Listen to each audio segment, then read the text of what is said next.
there's a few goldfish. Oh my gosh, they're adorable. Oh, like this statue.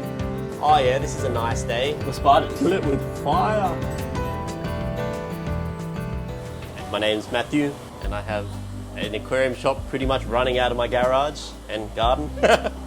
I've had fish since I was like this tall. I grew up in the territory, so you could have whatever you wanted outside, and it just did well. Didn't matter if it was guppies, discus, rainbow fish, all same pond, who cares? It'll just do well. Then you come here, Gold Coast, we have a winter here, so anything I tried doing like that was just a complete failure. So from there, just learned how to keep fish way better. So now breeding them myself, I discovered a lot of tricks, especially when you're buying stuff from pet stores. They just crash a lot, but getting them from breeders, they don't. There's your chooks. Previously, I had 3 jobs. One of them was a bond cleaner, which is end of lease cleaning for real estates, scrubbing toilets essentially. The second one was a landscape gardener. I did horticultural certificates, a landscape construction, diploma of horticulture. And then the last job I did was a delivery driver for white goods for a hi-fi store, so refrigerators, dishwashers, and then this during the pandemic. What are you predominantly doing here? Plants. So I breed a lot of like little fish, so you see around here. None of the fish I've got in here are really big fish. I can't do landscape gardening due to an injury. So I went from doing big plants to now small plants, everything you can do into all these tanks. So you name it, pretty much I've got it. Some of the rarer plants I don't touch because they're hard to get for a reason, and they're usually a huge pain in the backside to deal with. And a lot of my customers are new to plants, especially in an aquarium. So I always do stuff that's easy to deal with. You breed fish in here, Yes. and then you buy in plants and sell plants here, Yep. and you also propagate your own plants? Yes. So there's some plants I cannot keep enough of, so I buy them in, I convert them, root them out, and then I send out or sell plants that people generally, unless they're trying to kill it, can't kill. Yeah. How long have you been keeping fish? I'm 29 now. If you count the time I was in nappies, I've had fish for 26 years. Wow. Your whole life? Yeah. And what did you start out with? Well, you can blame my mother. So she was the one who first got me a fish tank that used to be like nightlight in my room. In the territory, we learned how to build a brick pond from the Bunnings, of all places. They used to do little demonstrations on how to do stuff like that. So we had in our backyard, I think, 6 or 7 fish ponds made out of brick that would be equivalent size to like a small spa. Right. And we had everything you could think of.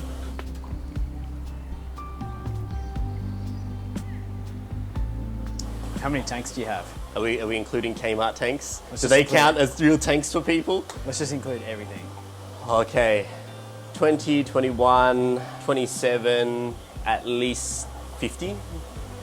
50 tanks, if not more. Including outdoor ponds. Including outdoor ponds, closer to 100.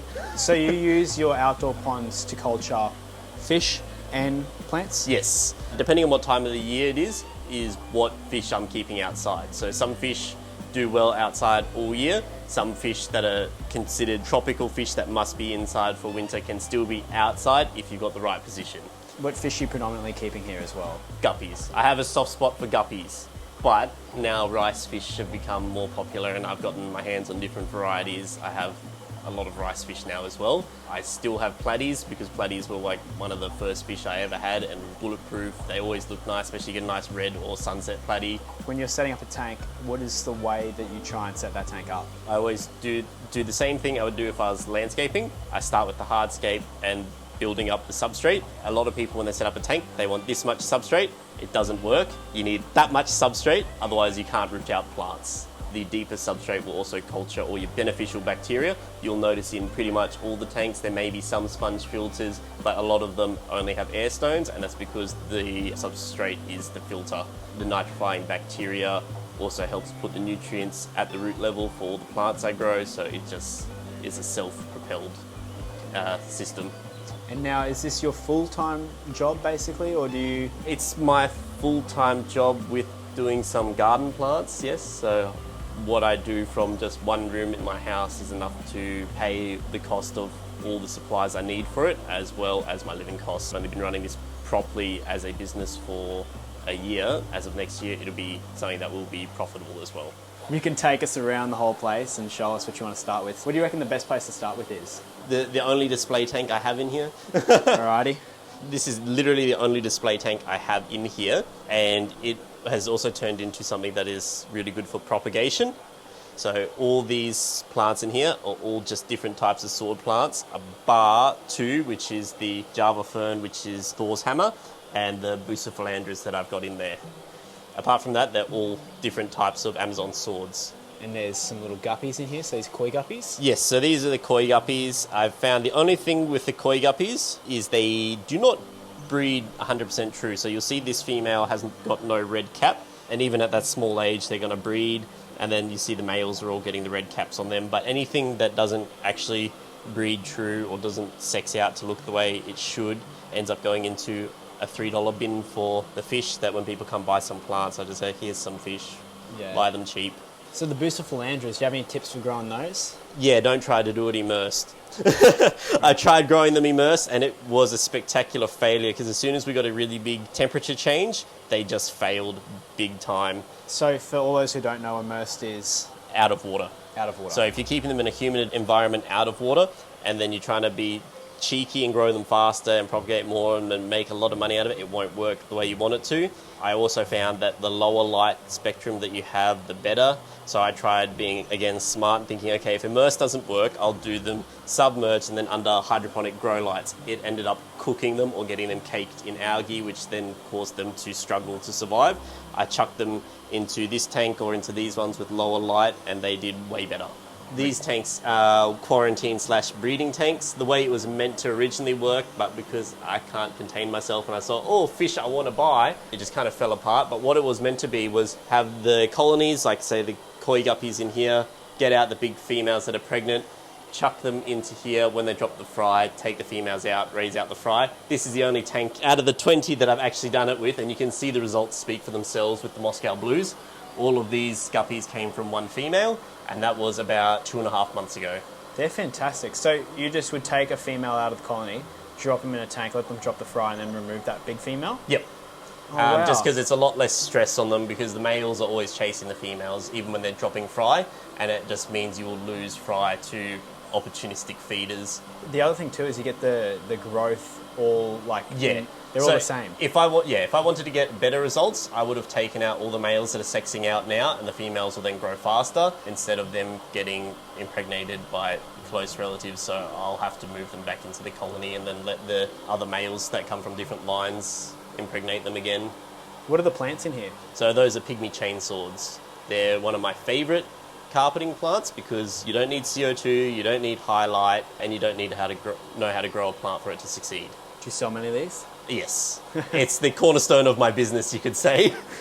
That with Blue Stricta, those two plants, everyone loves them. That specific pygmy chainsword is chainsword crispaceae. I don't know if I said that right. I'm the world's worst horticulturalist because I never know how to pronounce the Latin names correctly. What else is in here? So you got Achilles? So these are gardener Achilles. There's 3 males to 1 female in here, and that's simply because they're getting to the end of their lifespan. They only last, 2-3 years.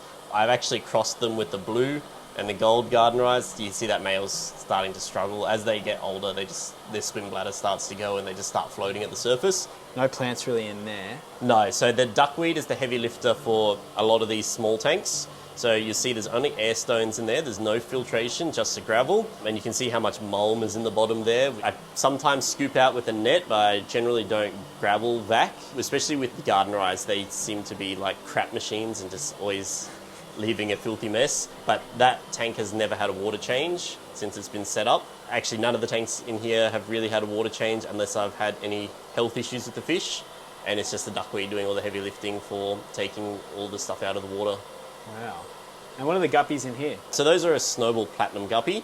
I've had a problem with tumours for them, so I don't know why some of them are developing tumours or why they're dying. I did have a heap of them at one stage, and then the colony seems to have just collapsed. Now I'm just culling out anything that's getting sick from their line, and they're slowly coming back, but I'm not really selling many of them at the moment. But when they were really healthy, I was selling so many.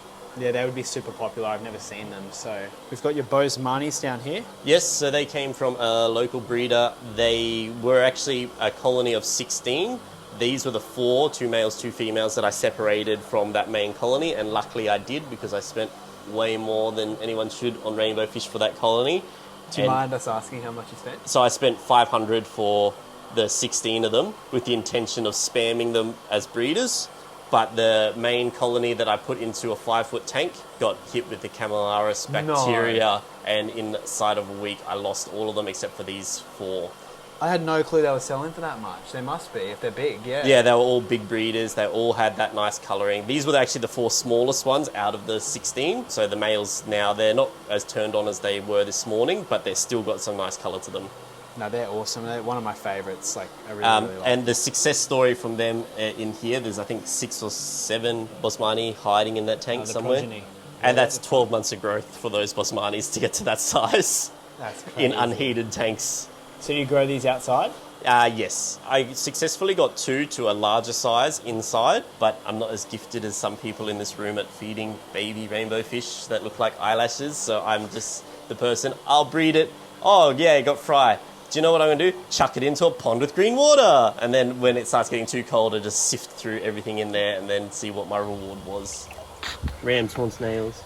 Well, we can help you with that, but that still works. That does still work. I'm the laziest fish keeper in the world. You see things and you say, oh, this tank looks like it could use some maintenance. I'm sure it could, but I'm not the person to be doing it. Yeah. Yeah, just let it kind of figure itself out. Do you still have any spotted blue eyes? Yes. Do you breed these? Yes. So spotted blue eyes, I actually discovered. Are they in here? Like No, so there's actually a different type of killifish in there at the moment. Okay. So the spotted blue eyes I had in there, I was selling and I sold them off. The rest of them I'm keeping for breeding. They do well outside on the Gold Coast all year. Yeah. I thought that during winter, especially this winter, which was way colder than some of the ones we've had, that they would all die, but no, they just took it like champions and they're still kicking it outside. There's a few other little things in here, like you got your little pea puffers down here. Yeah.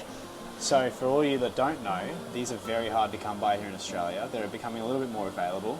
And they're becoming cheaper each year, so I think the price will settle down way less than what I paid for even these ones. The 10 of them I bought here made the Bosmanis seem cheap. What'd you pay? A lot. $2,000 for the 10. And I have no babies from these ones yet, so results are pending on my investment. I can help you with breeding these. I've had a little bit of success doing that. You need a lot of live food. Yeah. A lot. Like, I buy so many blackworms. I got the pea puffers because obviously, as you can see in my tanks, they're riddled with snails. Yes. And I thought, oh, everyone on YouTube saying they eat snails. I am still waiting for them to eat snails. No, they won't eat snails. No, well, they'll eat baby snails, but yeah, no. Yeah, no, they're zero impact on the snail population. Yeah, we'll sort you out. I'll show you how to do it exactly. All right, you want to go into this tank? So this one is predominantly where I do my subwassatang, the duckweed and the Indian lace fern, which is this one, and the water wisteria, which is this one growing out of the tank, are there just to create cover so that not too much light is getting to the subwassatang, because otherwise it will get overrun with hair algae. These tanks here both have subwassatang. These ones in here also got Rotala rotundifolia, as well as a Amazon sword, which is the Amazonica. And then there's some Anubias copperfolia floating up at the top there that I haven't stuck to any decoy yet because time has been really precious commodity that I can never get enough Is that of. Bulbitis in the back? Yes, it's actually not in the back. This is a matin filter, or my crappy version of a matin filter, so I got an air stone behind there. And what I did was I slit just cuts into the sponge, and I stuck in plants that I know will attach to decor. So there's Bulbitis in there. There was a heap of Java fern in there, but then I had some bladder wart get in there, so I had to rip it all out and trying to get rid of that. But anyone that's had that get into their tanks knows it's a losing battle. Bladder wart there? Yes. Yeah, I've never had problems with it, but because it's technically a carnivorous plant, there is the possibility that some fish are going to get taken. Oh, is it a carnivorous plant? Yes. I didn't know that. So you can lose fry to it. I mean, these are tuxedo koi guppies. Not all of them are in the best shape at the moment. So you see there's some fin clamping and that and there. That's because the duckweed, because I haven't been here for a little while, was caked up that thick. It was starting to interfere with how much food and oxygen exchange is happening with there. So now I've got the brine shrimp hatchery going there. They're going to get live food. And then in probably 2 weeks, they'll be happy again. So do you have any tips for your guppies? Because you've got these dragons up here. Yes. And they're doing fantastic. So I've got a lot of pure line strains. You can colony spawn most of your guppies with no problems, especially like this one here would be a cull. Don't mind my gold finger, my partner is learning to do nails. This one technically wouldn't be a really good dragon guppy because it's more of a pintail. You want more of a broad tail like that for the deltas in there, so it's technically going to be a cull, but you've got to maintain your lines, and if anything's not showing what it should for the line, get rid of it. Don't mind me asking, do you make much money from breeding guppies?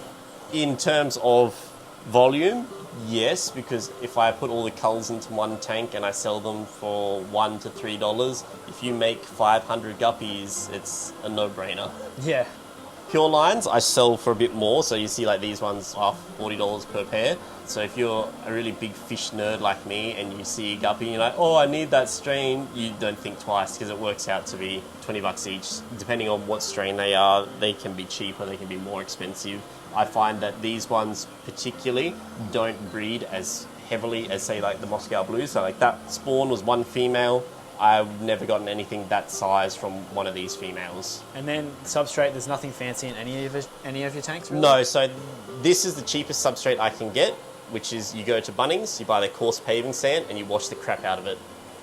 And then you just put it in fish tanks. So I did get the pebbles or whatever from there as well. So the original pebble line was here. It just doesn't work. So I had to cap it off with sand, especially for when you're putting basket plants into the tanks. And the deeper the substrate is, the easier it is for your stem plants to root out, especially because most places you'll buy them from will be unrooted. You buy them from me, they usually come out rooted or on the verge of rooting out, as well as being converted to submerged growth. So you'll see I've got Bacopa in here that don't look like much because they're so melted back. That's all the immersed growth that had to die off for the new growth to come through. Yeah, it's kind of like a scam almost sometimes. It is. So you go to the pet store, you buy a plant, and then you see it melt back, and you think, oh, it died. You'll rip it out, then you go to the pet store, buy another plant. Yeah, But- or I mean, you think you're getting a massive plant, you have to wait. Actually, the great example of that is, so you'll see this sword plant in here, Ocelot Sword Firefeather. So that's what it looks like when it's fully converted to submerged growth. I've got it in just today, the new order. This is what it looks like when it comes from the wholesaler. You would never think they're the same variety of plant. No, they're completely different. So all those leaves there need to melt back, and then it will shoot out those nice submerged grown leaves. Over here, you've got some plants that you sell, so you buy these in and resell them? Yes. These ones are actually the Amazon sword plants, the little carpeting ones. So you see how heavily they're melting back, because I tried doing immersed growth with them as well, so they're just hating life. The one at the back looks the best, but I've also got to pick out a whole bunch of algae off them because I haven't been here and maintenance and being me, lazy. My solution is I have to pull the plants out. I get a spray bottle. You get it from Coles, hydrogen peroxide, 3%. I pick it up, I give it a spray, hold it out for like 10 seconds, put it back into the water. You'll see it bubbling up. Once the algae turns white, that means it's dead, and the fish and the shrimp will eat it. Oh, wow. So you got these 24K golds and the funny looking one. I love that So one. technically, these aren't actually the gold, so they're platinum. Oh, right. So I want to get the gold because the gold will have a much nicer yellow coloration to them. This one kind of came out dumpy looking. I've got a soft spot because I'm kind of dumpy looking, so I kept it. Yeah, it's got a Brazilian butt. I should pull it out, but it's not really causing much genetic problems. Like I'm not getting that many bent spines with it being in there, so I'm not too worried about it. Just leave it, yeah. These 3 tanks, I do most of my propagation of my really slow growing plants because you cannot buy, or at least I don't know where to buy, Bulbitis wholesale, so I have to propagate it myself. So this is Bulbitis ugulatia. So you'll buy it in like a small terracotta pot or a small plant, and then it will grow into one of these big boys. How much growth is that? I find that it seems to be one of those things where they take forever to take off, and then once they start growing, they get massive really quickly. So every few weeks, it seems like I can get a 3 or 4 centimetre cutting off there with 3 leaves. Yeah, you could really turn that on if you wanted to. Yeah, Like you got and I've attached most of them to rocks. They will grow into the substrate, but as long as you don't cover the rhizome, they'll live. And if you've got aqua soil into your tank and you just have the roots in there, you'll get really good growth really quickly out of them. Do you need high light for them? No. Okay, cool. So they will grow with neglect. So everything in these tanks love neglect. There's still duckweed on top of here, but just before you guys came to film, I scooped out a 20-litre bucket full of duckweed just from these tanks here. And to prove it, this is one I didn't quite get time to look at, and you can see how caked up it is. Oh my god. And you see how much light that filters out, and the Anubis and the Java moss is still growing really well. Sawasatang does really well in it. I noticed you've got chickens. Do you feed the duckweed to your chickens? I should, but those girls are in my bad books, so they're not getting any rewards from me. Oh, you dumb. I use the duckweed as fertilizer for what should have been my vegetable patch until the chooks got into it, or I use it as fill for somewhere in the garden, but it breaks down to the best soil. You got more platies up here, these sunset platies? Yeah, so these are sunsets. So I ordered these ones from the wholesaler. I ordered 10, and I was lucky that I got one female, so I had to order another 10, and I got 2 more females out of there, so they end up being very male heavy. But if the longer you look in there, the more fry you'll see all at different stages.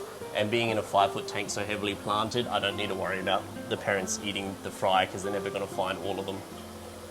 And there was a massive cherry shrimp in there as well. The longer you look, the more cherry shrimp you'll see in all the tanks. Oh wow, I didn't even notice that. Yeah, there is little cherries in here.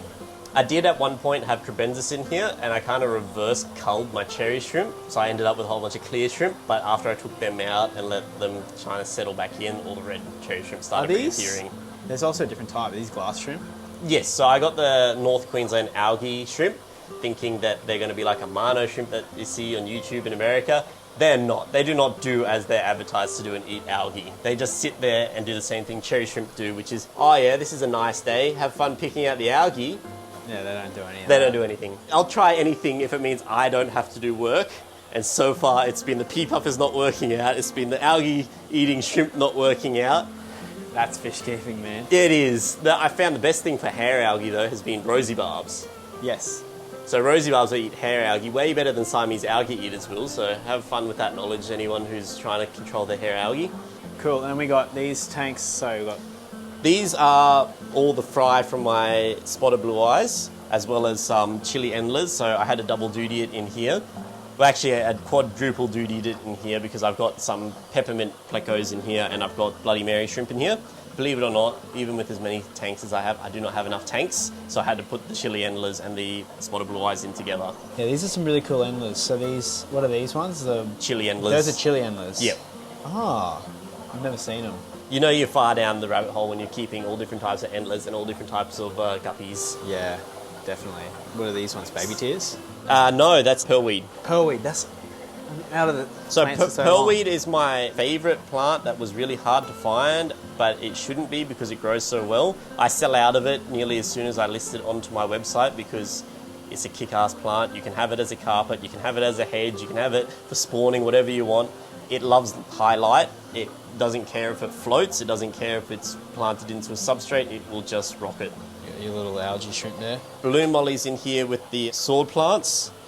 Down here is where I've got my colony of the Moscow blues, as well as sun-kissed cherry shrimp, and Bucephalandra, Java ferns, Morbolbitis. So just all sorts of aquarium plants just everywhere. Yes. You'll see this light is very dim. It's because... That's just an eBay light again, is it? It is. I actually had a really good side hustle, which was selling eBay lights to people until someone made a YouTube video disclosing where to buy said lights. That wasn't me. I didn't say where to get it. I just said eBay. No, but yeah, that's just an eBay light. A lot of the stuff in here was eBay lights. I did end up importing some lights and Chihiros and stuff from China. This is a sun light. Sun lights are fantastic for growing plants. They're also fantastic for growing hair algae. If you don't have highlight plants, don't buy sun. So then there's just more plants? Yes, so this is Blue Stricta. If you are new to plants and you want something that's going to look good, cover a background or grow really tall, fill out, whatever, buy this plant. This is the one you want.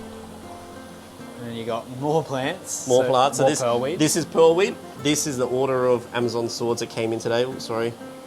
Didn't mean to scratch you. There you go. I've got to pot them all up. I think these ones are actually submerged grown because they don't seem to melt back or anything when I pot them up from the wholesaler. They will grow extensive root systems though, so like these ones here, you can't see because of all the crap there, but they've probably got their root systems out to where the rotundifolia is. So that's the thing, like, because you're converting them, the plant's such better quality. Yeah, the only problem is when you've got as many tanks as I've got and you've got as many plants as I've got and you've been moving stuff around as much as I do, you can't stop the snails. I try and pick them off every plant before they go in there, but it's just one thing that happens. If you want to treat them, the best thing to do is get snail rid when you get them in, have them in a tank and kill them off that way. I would do that for my customers before I send them out, but I don't have the space to do it, unfortunately. I've used alum as well, like alum dips. Oh, Alum yep. powder. Yeah, that works all right. When I get some more space, I will do that as a courtesy for people because you don't want snails, but unfortunately I can't help it at this stage. If you really care, you should just do it yourself. But a lot of people, it's one of those things. I don't want to get rid of all the snails from my tanks because they do a vital job when the plants are converting. So you'll see these ones here, like the immersed leaves on there are kind of eating away and the submersed grown leaves are going here. All these spots that are being eaten away by the snails are where the plant leaves are dying off during the conversion process. So you see all this brown, yellowy stuff on there is all being eaten away by the snails. So it's actually doing a really good job for me. And then do you have, like, I know it's got some Siamese algae eaters and stuff here and some angels. Yes, a lot of the Siamese algae eaters I sell back to people as well. But you'll see how skinny a lot of these ones in here are that came in last week. That's the problem that they're actually eating the algae. Yeah, they are because they're hungry. They come in from the wholesalers half starved, so I feed them good food to fatten them back up. And once they actually look like they have no sunken in stomachs or overly fat stomachs from eating their first proper food, I will then sell them off. Same thing with the angelfish, Bolivian rams. They will, anytime they come in from the wholesalers, they come in super malnourished, and I won't sell them until they've actually put on some weight. So it's like a little quarantine. You basically just quarantining plants. So it's a pseudo quarantine. So if they are sick and I can see visible things, I'll do meds, I'll do a deworm or whatever. If I don't see those things, I'm not going to waste my money on doing it. This is because I can't afford to be doing that all preemptively all the time, and I also don't have enough quarantine space to do that. But so far, no one's had any issues. I have successfully won the war, touch wood, on Camellinus redworms in this fish room, but that's usually one reason I'll never take fish from people is I don't want to have to fight that battle again. Yes. So these are so beautiful. What are these? These ones here are a Japan blue sword that's been crossed with a different type of guppy, and they've ended up getting those scissor tails on there. And then these ones are probably my most popular guppies. These are the tuxedo koi guppies. They were one of my first when I was collecting guppies, like when I was like 16. Yeah, they're cool as. So you don't use any ferts either? Sometimes I will. If I've got enough time, I'll use fertilizers. The main one I use is just from Bunnings. It's less than $8. It's the water garden ones. They're just root tabbed. It's fish safe. That display tank down there has had 4 in there. I've never seen these actually before, so... Yeah. Oh, awesome. And what, they come in little... Yep. Oh, they do? They are. They come in little... And as they get wet, they'll disintegrate from that to like individual pellets. So if you want to spread them out over the bottom of your tank, what I'll do is I get the root tab and I'll put it where the feature plant is. The only thing you'll find is, because these are designed for pond plants, mainly water lilies, which are the supermodels of pond plants. They look pretty but do nothing. They need a lot of nutrients, so these ones will turn your water green if you put too many into your tank and you don't have enough plants. So if you only have a couple of plants, it's probably not worth using it. If you're like me, you've got a heavy root feeding plants like the Amazon swords or a heap of blue strictors, chuck one of these in there and you'll get great growth. Perfect. All right. Well, that's an awesome tip. This is water wisteria. I love this plant so much. So its name is Hygrophila deformis. The reason why it's called that is because the leaves will deform according to how much light they get. So you see these big willow leaves, low light conditions. These fishbone leaves are high light conditions. And the one that's growing up out of the tank there is also the water wisteria as well. Look so at that's this little guy. That's what immersed growth on them looks like. Oh, cool. So a lot of people don't realise all the aquarium plants will flower as well. I believe water wisteria and blue stricta and bacopa all get blue flowers. Rotala rotundifolia, when it's immersed grown, it will get pink flowers, which I can show you outside because they're in flower at the moment. More low light plants, I've got different types of Anubias nana, the crested Java ferns. There's one little pot of Bulbitis here, some needle leaf Java fern. These are some of the Bucephalandra I'm selling. There's a whole bunch of neon tetras and assorted male guppies and endlers that I'm selling. Pearl gouramis in the back there that I'm going to grow out to try and breed this year. There is a breeding pair of bristlenose in here, so you couldn't actually see into this tank when I got the breeding pair of bristlenose at the beginning of this week. And then just in the matter of 3 days, they've cleaned the entire tank. Yeah, you can see there's just the tiniest bit. And they've just not But got you around to couldn't that. actually see into this tank beginning of this week. That's awesome. So you're going to breed those? Yes. So the funny story with them is, so I was selling fish unofficially years before I actually did this officially. And these fish were sold to someone who bought them off me. So I literally bought back my own fish from someone who didn't want them as breeders anymore. Is this room, by the way, I didn't get to ask you, is this a bedroom? No, this is a garage. Oh. If you direct your camera to the incredibly steep driveway, Okay. our cars will all bottom out on this somehow council-approved driveway. No car was ever going to make it into here unless it was a four-wheel drive. Fish room now. So you've turned the floor, this floor's got a carpet now. It's actually not a carpet. It's a whole bunch of marine matting squares from Bunnings. Oh, wow. And that doesn't like get dirty or anything like that? Well, I can vacuum it. You can see all the wet patches here. So if you got fish tanks, you're going to spill water. When it's cement like this, and you're like me and prone to accidents, you'll slip over on that water. So I idiot-proofed it, and I put marine matting squares down here that are rubber-backed. So even if a tank were to completely explode and leak on here, it's not going to be an issue. I can pick up the squares, let them sit out on that steep driveway and dry. All right, let's move over to maybe this side. I want to see what's going on here. So these are the scum bucket tanks, and you can see why. So if you look at the top here, I've only just done a water change and fed a heap of them. There are a whole bunch of Daphnia growing in here. So I do live cultures of Daphnia in the green water tanks. So this is turned green by a hydroponic grow light that just runs along there. All the lights in here run off a timer. These are some of the Dumbo ear dragon guppies that I'm breeding separately in here. So I took the female out, the male was clever and was able to squeeze through the tiniest holes. He can stay in there with his children. These are the yellow guppies. There's way more guppies than should ever be in a 20-litre tank in these tanks. But because the water's green, it's technically an algae plant, so it's still filtering the water. There's no issues with that. I'm growing some basil here. This is a curry plant, but you'll see all of these are scale. They're a type of sap-eating bug that I've got to kill off. Have fun with eating them fishies. And then I'll have a curry tree to plant outside, and then I've got basil behind them. How do you make the green water? What I did was I had 5 fish in there, and I left them in there with the hydroponic grow lights on for 12, 18 hours a day, and I just feed the fish as I normally would, and then that was enough to turn the water green. As soon as that happens, I can start adding in Daphnia. The way I am going to start propagating my rainbow fish and my CPDs when I get another colony of them going is the babies are going to go into these green water tanks with the Daphnia. They're going to eat the smallest Daphnia until they're big enough to start eating the biggest Daphnia, and by the time that happens, I will be able to see them as actual fish and not eyelashes wiggling around in the water. Yeah.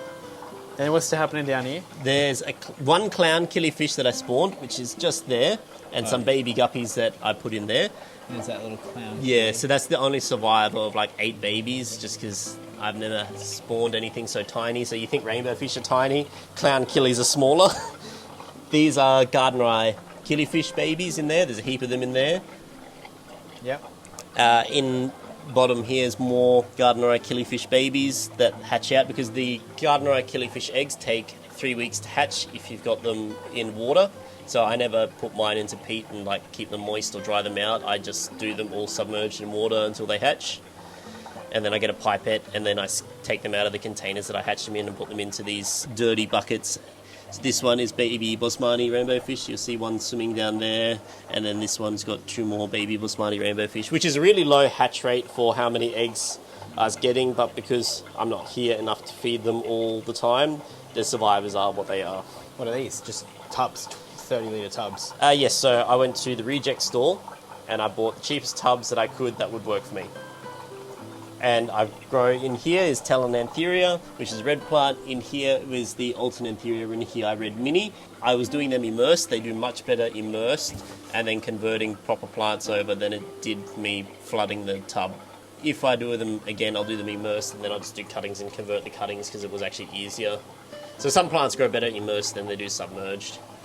And you got something flowering out here too now. Yeah, so that's the flowers off the Telenantheria. I wouldn't say they're anything amazing to look at, but... Cool, so this is basically the garage. Oh, we got some spawning mobs here too. Yeah, so this is from my Bosmanis. I just collected the babies out the other day. I don't know if there's any more hatched out. This male half moon is going to get a girlfriend soon, but he's still little bit skinny to And me. we're using the tub method. Yeah, because I was in here and I've got a TV there and I was watching a certain someone doing a thing and I'm like, I should do that. I should never watch YouTube. It's going to kill me. Oh, you got more stuff in here. Yeah, oh my so gosh. these are my spotted blue-eye babies that I spawned in winter. All right, I'll in climb here. in here and you can just tell me what there is. So there's one female better in there, so she's going to be the girlfriend for this guy in here. The next tub over is got a Anubias pinto and Bloody Mary shrimp, as well as some Daphnia in there. And then the one over the left-hand side is some crypts that I was trying to grow out. They were crypt flamingo. They didn't do so well. Crypt flamingo still eludes me as a plant. I've got some kind of growing. They did well immersed for a while, but then we had a temperature change, and then like the Bucephalandra, they just turned against me. And then the bottom tank, you'll see there's some sun-kissed cherry shrimp into there, as well as some gardener Achilles shrimp and banana lilies. These are more Sabositang, as well as a mustard. So you'll crown keep tail fish better. anywhere? Yeah, pretty much. At one point, there was 30 Raspora maculata in this thing. I believe there's still some clown coolie loaches in there, but because there's so many plants in the bucket, the water never goes bad. The fish are happy. I just keep feeding them in there. Wow. I was spawning in here, was where I was spawning the clown killies, but now it's warmed up. I've put them outside, and this is where I was spawning the spotted blue eyes. I've now turned it into a Daphnia culture. Oh, that's awesome. Yeah, those Daphnia cultures, you could make a lot of money selling them. They're super easy. There's a trick to it, and that trick is simple. When you get a max capacity, do a water change, and as you're doing the water change, have your net that you're siphoning out your Daphnia into there. Once it gets to halfway, stop, fill it back up with fresh water. Don't put dechlorinator in there, just straight tap water, and then the colony will reproduce by the end of the week. Wow. Yeah, I've never had success with Daphnia, but... Yeah, my friend taught me the trick, so that's it. Change half the water and then just fill it back up with straight tap water. It's the challenge is keeping them fed. When you've got a hydroponic grow light, they feed themselves. Perfect, all right. Well, this is your fish room, I guess. So. Yes, and then this is going to be tonight's thing, sorting out a plant order. So this one is Rotala rotundifolia. This is what it looks like when it's immersed grown. Round leaves. So by the way, guys, Matt does have his own little website, so you guys can go and buy Matt's stuff. And the madness continues. Being a horticulturalist, naturally, I'm selling plants. Yeah, you've got so many. Yeah, so I've got bonsai. This is actually a fruit tree that I'm making into a bonsai. I've got all succulents. I've got, you name it. A lot of the stuff I double duty, so stuff like this is a wandering iris. This one has got a flower that's nearly spent on it. So they flower. This one's nearly at the end of its flowering, but after it does that, it will turn out into a runner. These ones love having wet feet, so you can have them as a marginal plant in a pond, or you can stick them in the back of your filter, and they're a great indoor plant. Yeah, so I was going to ask you before, but then I stopped myself because I wanted to ask you in the video. Yep. What out of, because we could talk about houseplants all day, but the video's not about that. What about which of these plants are suitable for tanks? So this one being wandering iris or walking iris is suitable. This one is a spider plant, so they don't care if they've got slightly wet feet either, so they're the ones that send out all the runners. This is a green variant. I've got the white striped variant as well. Probably not so much these ones. I've grown, is it Syngonium? Yes. Oh yeah, sorry, that's a red Synagonium, so they will do really well in a hang-on filter as well. So this is the red one. Their leaves are still kind of green because I've only just put them out to somewhere where they're seeing the harsh light of day. So since then you can see the red leaves starting to come out onto them. This one is another one that would do well into a paludarium or hang on back, but you really got to clean off the dirt off the root system so they don't rot. The only thing with this one though is the sap on it is known to cause chemical burns to people, so just be careful if you're cutting it up. Is this the spider plant? No. No, that's a stripy white grass. So they can do well as like a landscaping around a pond, but I don't think they'll do too well with actual wet feet. There's more Synagoniums here. This is the white variegant. This is the white spider plant, and they just send out these ones, and these all different types of peace lilies. So this is a variegated one with white leaves, and it's got a crinkle to it. Then these ones are your traditional ones, but unfortunately, after the rain, we've had a heap of moths, so caterpillars have decimated my peace lilies at the moment. Feed the freaking caterpillars to your fish, man. I feed them to the chooks. Got some fish down here. Yes, so these are the chili antlers I'm spawning outside. This duckweed hitchhiked in here, unfortunately, but this is Rotala green. This one's finally converting to submerged growth. These small tubs like this, I'll use for endlers, or I'd use them for spawning spotted blue eyes or nanofish, anything like that. Any guppies and stuff probably don't do as well because in a smaller tub they will find their fry a lot easier, whereas endlers don't seem to predate on their fry as much. Yeah, no, they definitely don't, from what I've seen. I'll show you the IBCs here. Oh yeah, I missed these completely. So this pond has way too many goldfish than it should. Not that you can tell at the moment. Oh yeah. Ram's horn snails. You wouldn't think it's as hard as it is to catch big goldfish in a small pond. It's not like There you shooting go. fish in a barrel. Yeah, it's not. So as you can see, there's a few goldfish that are half decent in here. What's the goal with these ones? Growing them out. Oh my god, the bottom of that water stinks so much. Oh. That's pongy. Um, That smells like when you drain a big grow out tank. yeah, that's what happens when you don't clean the bottoms of your tanks. These ones, more azola growing everywhere. So you can see azola goes copper in the sun, and then when it's in a sheltered spot, it's a lime green colour. These ones in here, you're probably not going to be able to see them very well because the water's murky. Variatus platies, as well as thin veil.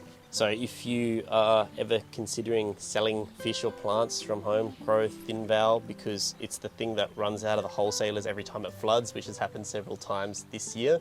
So getting sustainable valor scenario at a reasonable price has been very hard. So I just thought, you know, hell with it, I'm growing it myself. Yeah, actually, I did order it and I haven't even had it in my shop yet. What are these? So there's some baby rice fish that I did hatch out in here that ended up just staying in here, but I put the Moscow blue guppies in here because we've had a hot week now. You can see some baby Moscow blues swimming around here now. The water's gone green. You could see to the bottom of all these tubs at the beginning of the week, but a few hot days just made the algae blow up. These are rice fish spawning mops.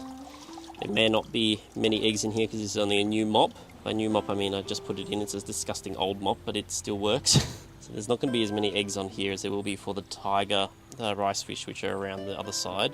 In fact, I can't see any because that's a snail egg, which means I need to clean out this entire tub to remove the snails because they're eating the eggs out of the mops. Oh man, or the planaria. I don't know if you get planaria, but I haven't had any problems with planaria doing it, but that would probably explain why my Bosmani's hatch rate is a lot lower. There's wag platies in here as well as some larger rice fish. No plants really. This was the IBC I had the CPDs in that were spawning like crazy until we had a really cold snap. It wasn't the cold that killed them so much as the sudden temperature change, but since then I have not been able to spawn more CPDs. So if you ever have trouble breeding fish, just grab an IBC, chuck the fish in there and just feed it like normal and it'll breed themselves. yeah, because these are 1,000 litres, so like, Yeah. look at these ones. So these are all mollies. If you have ever tried buying mollies from a pet store, they just fail so often because they're either one, imported, or two, they're kept in salt water or just bad conditions in general, so they fail.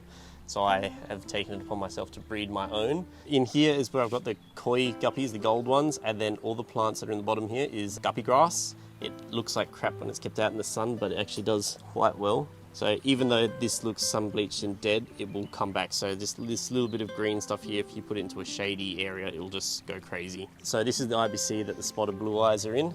Okay. There's a spider. There's heaps of spider freaking Oh yeah. webs here. But yeah, what's this manifold here? I originally had this as a giant brine shrimp culture, and it worked great in summer, but when it would rain, it would kind of wash out the culture and then dilute the salt water so much that it became fresh, and then the culture would crash. So I had that set up because I'd have a tarp that I'd pull over when it was ever going to rain. Ah, and now you got some spotted blue eyes in it. Yeah, now I've got a heap of spotted blue eyes in there. That's why I've got this basket, because I cannot catch it with a net. I've got to catch pretty much anything out of here except for guppies with the trap, because the guppies are dumb and the spotted blue eyes are really smart. More Variatus platies, but this one here is a swamp cypress. So if you had a really big pond or a fish tank, you could have a tree growing out of it if you want that swamp look. This is some of the blue stricta I've trying to get to grow outside. That's why it's under a shade net, because it will get sunburnt really quickly. My giant val that I'm growing, so this is what the flowers of Thalassoneria look like. They're nothing special because these are a true aquatic plant. This one's got some colour to it. This is the milfoil here, and then inside this tub is about 10 pygmy cories that I got the other week that I'm going to try and breed outside. So when you're breeding, you put it all out for summer? Yep, And then and then probably end of March I'll bring it in. Okay. If I'm worried about it being too cold for them. By the way, everyone's gonna be like obviously that's summer here in Australia. Yeah, it's summer not- here yeah. in Australia. And there was a Right. giant spider on Yeah, my I leg. saw you walk into a spider. Yeah. I don't think there's one on you, but No, You got them all in your room. do I? Yeah. With spiders? No, webs. No, Oh, good. Oh, If you don't know, every time in Australia it's hot and then it rains, the spiders just go absolutely crazy because we get inundated with insects. So these tubs are going to be used for hatching out rice fish as well as rainbow fish. So baby bosmanis are in here that hatched out the other day. oh yeah, I saw these before. And then in the bottom of these tubs, I've got chain swords, different varieties of them that I'm growing out. And then there's some guppies in the bottom, but I'm going to use the bottom shells for doing cherry shrimp because I cannot keep enough cherry shrimp. And they do really well in ponds, even in winter. Oh, there's your chooks. Yeah, there's the menaces. This is what ended up being a frog pond now. So if you look over here, there's a bubble nest from the striped marsh frog or rocket frog. Here, those purple flowers are what's left of the Rotala rotundifolia, which is all growing out of the top here. So I left one pond for the frogs, so I don't have any fish in there. This one is all the long fin white clouds. I've had spawning mops in here for ages and I'm getting no eggs. It's because for whatever reason, the easiest fish in the world is really hard for me to breed. So if you stick your hand in here, the water is actually really warm. This is a bacopa that I'm turning into a pond plant. So I'm going to move the white clouds out and I'm going to spam a whole bunch of those mosaic guppies in here, which I've only got the fry of at the moment. And these chookies. Come here. Oh, I like this statue. Oh, the one time, okay. Be like that, see if I care. Yeah, Ben Doon, he tells the chickens what I think of them. So what are these? What type of chooks are these? Chinese silky bantams. So if you've ever been to Asia and you've seen blue chickens for sale, like the meat that's blue, that's them. Oh, right. Gotcha. There's your chooks. They are so soft. Really? Can I pat it? Yeah. Oh my gosh, they're adorable. You know? You should breed these.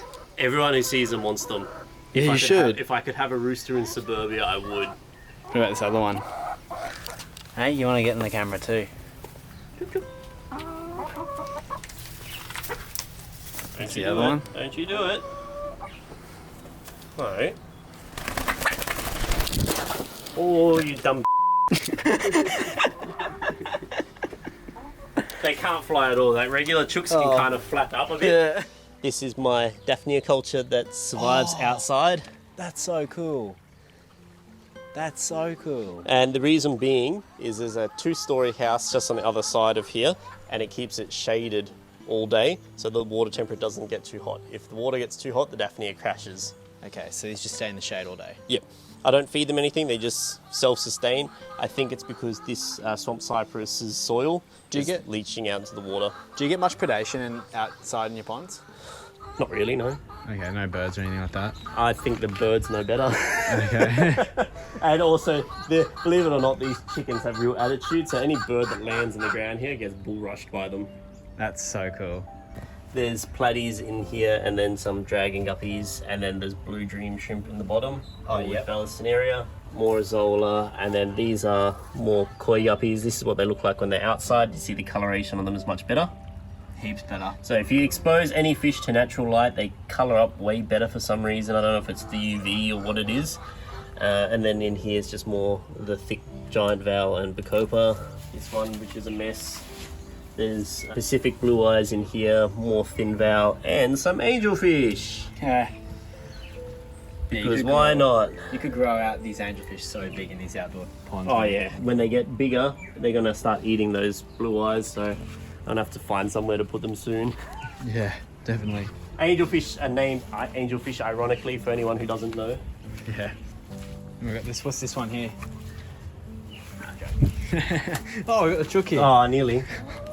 This one is just platinum rice fish. Where do you get these tubs from? These ones were ones from Bunnings. They had them out in the centre section of the hardware store, and I think they had them on chuck out for like 20 bucks each. So I'm like, yes please, take my money. These are some of the wrestling half beaks. Yeah, these are so cool. So also known as a false gar, so they look like a garfish. They're actually a live bearer. They're a surface feeder, so if you've got mosquito problems and it's summer, just chuck them outside. They'll eat all the mosquitoes for you. This shallow tub is where I do all of my... Hairgrass. Yes. The dwarf hairgrass in little mats, and I can see like a leech in the center there, right there. Oh, I hate leeches. Yeah, the first time I saw one in my tank, I like squealed like a girl and then like kill it with fire. So these are breeding? They will be. They're a little bit small at the moment. So I got them in the other week. So I'll fatten them up a bit. They'll get 3 times as thick as what they are. And then they'll start dropping fry. They're really good at eating their own fry because they all hang out at the surface.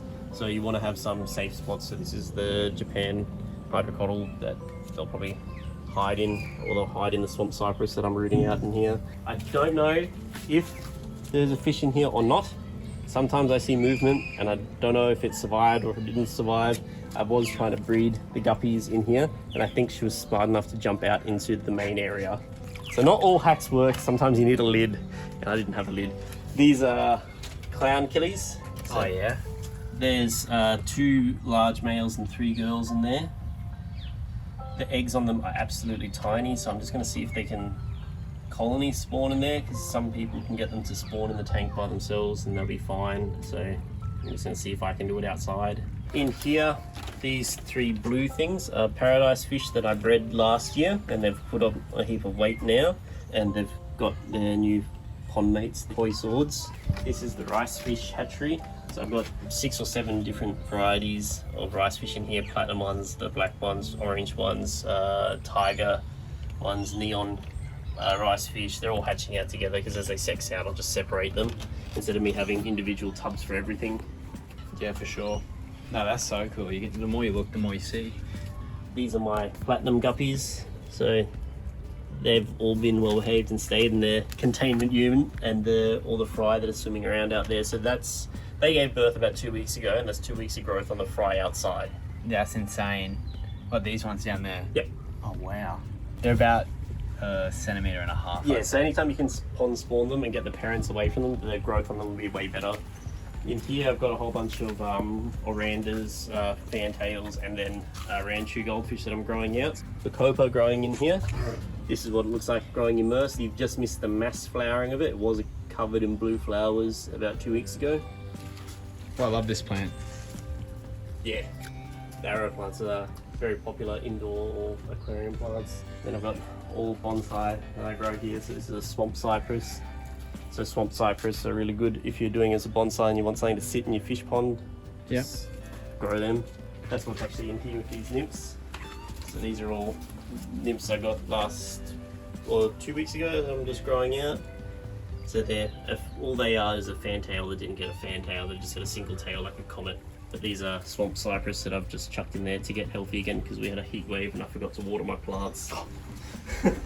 These are my tiger rice fish. Oh, we're not going to see them. You won't see them, but you will see I can't say that on YouTube. Oh, you will see the crap load of eggs that they produce onto there. This mop has been in here for a few days. That's so cool. You get people that make the specific rice fish mops, just use a standard mop, you're still going to get way too many eggs off them. That's so cool. I really want some of them. So all I do with them is once this mop has been there for a week, I take it out, I put it into a tub, much like this one that's empty, and then I hatch them out, except this one I've tried to separate a male and female longfin white cloud, and there is still no joy. They just will not produce eggs for me. I can feed them all the live food in the world, and Don't they scatter eggs? No, they'll lay it into mops. Ah, this is all the stuff.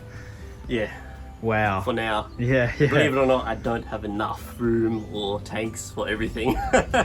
Well, thank you so much for letting us come into your home and have a look at all your fish. Not a problem. And all your plants, and I'm sure we'll be taking some stuff home.